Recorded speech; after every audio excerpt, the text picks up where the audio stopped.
باقی نہیں رہتی۔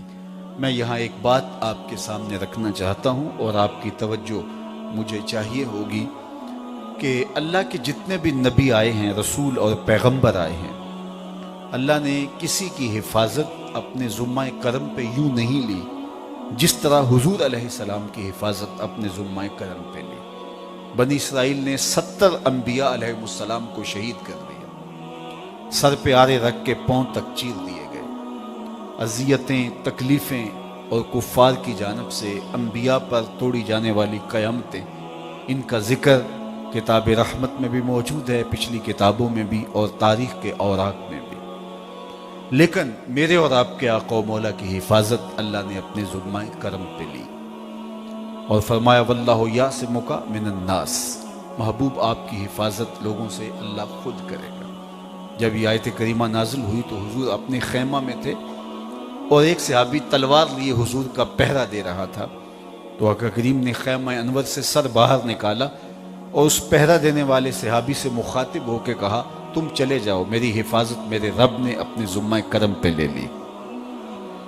سوال یہ ہے کہ ہر نبی اللہ کا سچا نبی ہے، لیکن ان کی حفاظت اللہ نے اپنے ذمہ کرم پہ یوں نہیں لی، یہاں تک کہ انبیاء شہید کر دیے گئے۔ اور دوسری بات کہ جتنی بھی منزل من اللہ کتابیں ہیں، وہ زبور ہے، انجیل ہے، تورات ہے، صحف ابراہیم ہیں، صحف موسیٰ ہیں، قرآن مجید کے علاوہ 103 کتابیں اور صحیفے نازل ہوئے ہیں، تو ان کتابوں کی حفاظت بھی اللہ نے اپنے ذمہ کرم پہ نہیں لی، تبھی تو ان میں تحریف راپ آ گئی، لوگوں نے اپنی جانب سے چیزیں شامل کر لی اور ان کتابوں کے اندر موجود احکامات کو نکال پھینکا۔ لیکن قرآن مجید کی حفاظت اللہ نے اپنے ذمہ کرم پہ لی اور ارشاد کیا کہ ہم نے اس کو نازل کیا ہے اور اس کی حفاظت بھی ہم خود کریں گے، جبکہ قرآن سے پہلے نازل ہونے والی کتابوں کا نزول بھی اللہ کی طرف سے تھا، لیکن ان کی حفاظت کا ذمہ اللہ نے اپنے ذمہ کرم پہ نہیں لیا اور اسی وجہ سے تحریف راپ آ گئی۔ اور قرآن مجید کے اندر تحریف کا امکان نہیں ہے، اور اگر قرآن مجید کے اندر تحریف کا امکان موجود ہوتا اور اللہ اس کے اہتمام نہ کرتا، ظاہری اور باطنی اہتمام اس کی حفاظت کا نہ ہوا ہوتا، تو آج عالم کفر قرآن کو بدل چکا ہوتا۔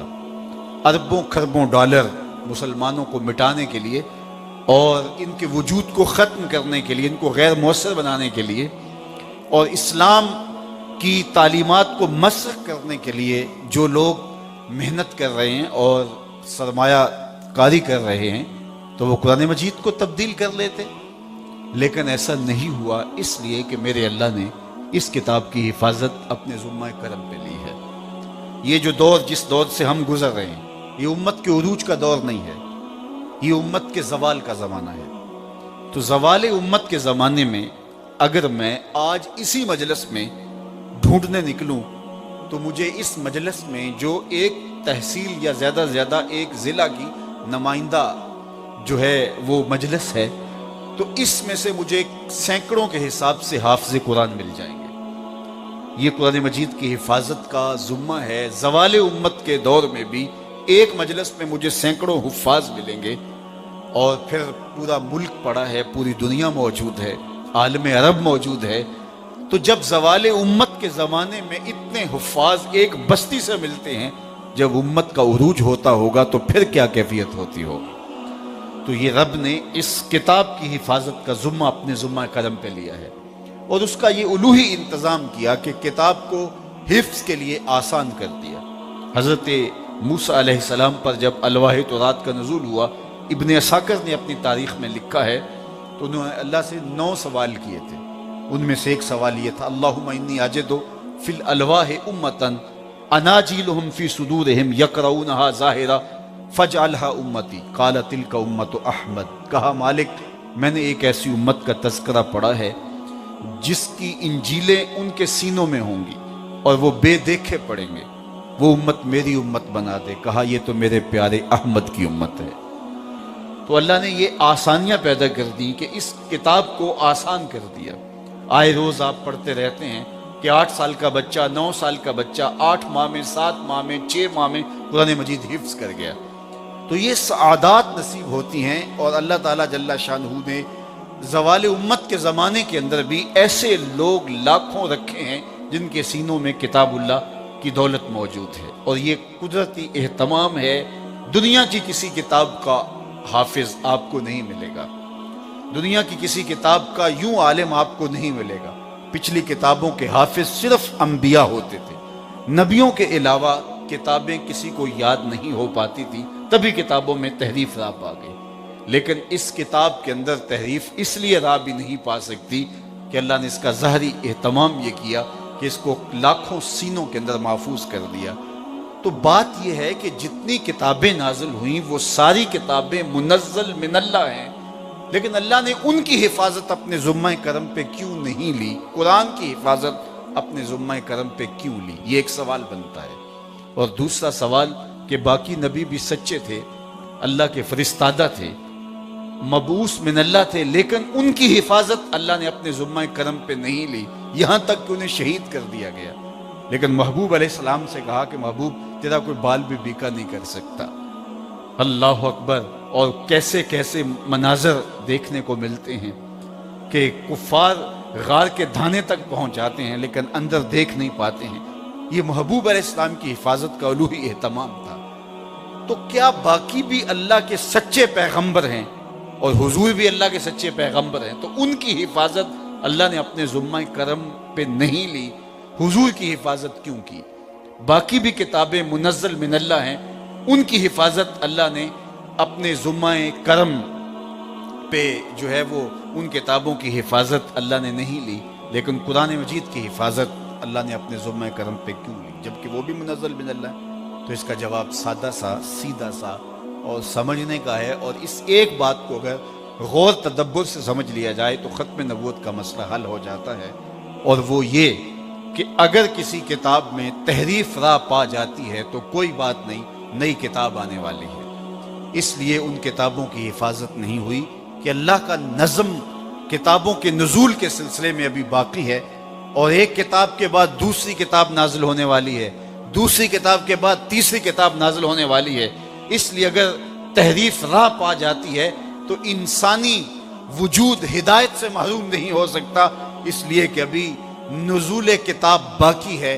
قرآن مجید کے بعد چونکہ کوئی کتاب نازل ہونے والی نہیں، اور اگر اب بھی یہ کتاب بھی تحریف اس میں ہو جاتی تو انسانیت کے لیے ہدایت کا چشمہ سوکھ جاتا اور وہ کہاں سے روشنی پاتے۔